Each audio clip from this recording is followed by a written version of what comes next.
पंजाब में मानसून का चौथा स्पेल, दूसरे दिन भी मुख्तलिफ शहरों में मूसलाधार बारिश। लाहौर में काले बादल बरस पड़े। ठंडी हवाओं के साथ हल्की बारिश ने गर्मी की छुट्टी कर दी। शेखुपुरा, गुजरात, झेलम, वजीराबाद और शक्करगढ़ में भी अब्र रहमत।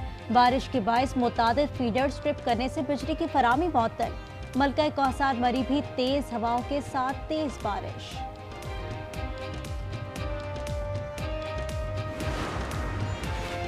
अज़्म इस्तेकाम फौजी ऑपरेशन नहीं बल्कि दहशतगर्दी के खिलाफ मरबूत मुहिम है। नए सिरे से कसीरुल-जहती और मरबूत कार्रवाइयाँ होंगी। सियासी माफिया ने ऑपरेशन को मुतनाज़ बनाया, नकल मकानी नहीं होगी। DGISPR लेफ्टिनेंट जनरल अहमद शरीफ की न्यूज़ कॉन्फ्रेंस, कहा दहशतगर्दी और जराइम का गठजोड़ है। बनू में 8 जवान शहीद हुए। मजमे में मौजूद शरपसंदों ने फायरिंग की, लोगों को मारा।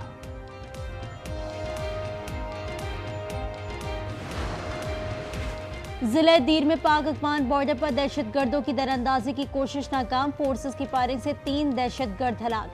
ISPR के मुताबिक मौसर बॉर्डर मैनेजमेंट के लिए मामला उठाया।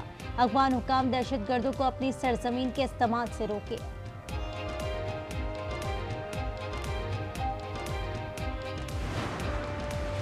बनू अम जिरगा माहिदीन और वज़ीर आला खैबर पख्तूनख्वा अल-यमीन गंडापुर के दरमियान मुलाकात। मुतालिबात पर गौर के लिए वज़ीर आला KP ने सूबाई एपेक्स कमेटी का इजलास तलब कर लिया।